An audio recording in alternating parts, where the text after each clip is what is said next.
सूरज कहां से निकला है और उल्टी गंगा बह रही है कि पीपल्स पार्टी के सोशल मीडिया पेजेस पे मेरी वीडियो चल रही है। मैं हलीमा आदिल शेख की वीडियो पीपल्स पार्टी वाले चला रहे हैं।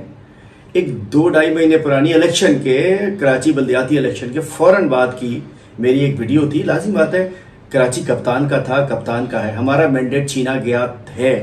उसके ऊपर हमने कहा था, उसको कोई डिसीजन नहीं हुआ था कि हमने किसको सपोर्ट करनी है किसको नहीं करनी है, चूंकि हम समझते हैं कि मैंडेट इमरान खान का है।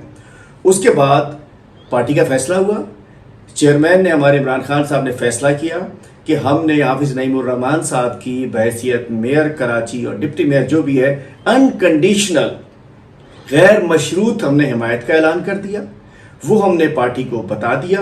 गुज़िश्ता रोज मैंने बाकायदा ऑफिशियल डायरेक्टिव्स जारी कर दिए कि जो चेयरमैन की हिदायत है, पार्टी की हिदायत है, जो वोट नहीं करेगा उसको हम डिस्क्वालीफाई कराएंगे। उसके खिलाफ SLGO में कानून मौजूद है।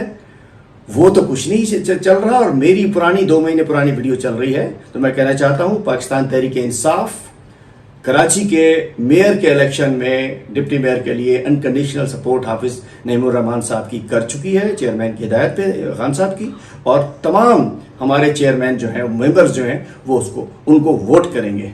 और बात यह कि इस वक्त जो हो रहा है कि हमारे कराची के सदर चीमा साहब जब मैनेज करने के लिए हाफिज साहब से मीटिंग के लिए गए तो उनको गिरफ्तार कर लिया गया, जबकि वो 9 मई को मौजूद नहीं थे। हमारे चेयरमैन्स के साथ ज्यादतियां हो रही हैं, जो कुछ हो रहा है वो सबको पता ही है। लेकिन बात यह है कि हमारी हिमायत हाफिज साहब के साथ है और इंशाअल्लाह हम कमिटमेंट वाली पार्टी है हमारी। जो कमिटमेंट चेयरमैन की है वही कमिटमेंट हमारी है।